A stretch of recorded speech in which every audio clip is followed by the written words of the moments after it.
சிவகங்கை மாவட்டம் நாட்டரசன் கோட்டையில் உள்ள பிரசன்ன வெங்கடாச்சலபதி பெருமாள் கோவிலில் சித்ரா பௌர்ணமி விழாவை முன்னிட்டு பெருமாள் பூபாலம் ஆற்றில் இறங்கினார்.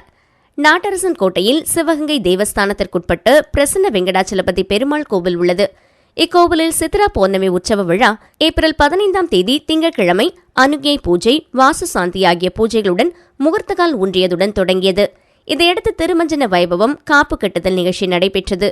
இவ்விழாவின் முக்கிய நிகழ்வான பிரசன்ன வெங்கடாச்சலபதி பெருமாள் பூபாலம் ஆற்றில் இறங்கும் விழா நடைபெற்றது.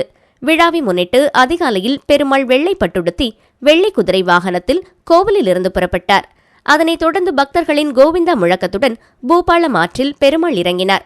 விழாவில் சிவகங்கை, நாட்டரசன் கோட்டை, நடராஜபுரம், பையூர், கொல்லங்குடி, காளையார் கோவில், மதகுப்பட்டி மற்றும் அதனை சுற்றியுள்ள பகுதிகளிலிருந்து ஆயிரக்கணக்கான பக்தர்கள் கலந்து கொண்டனர்.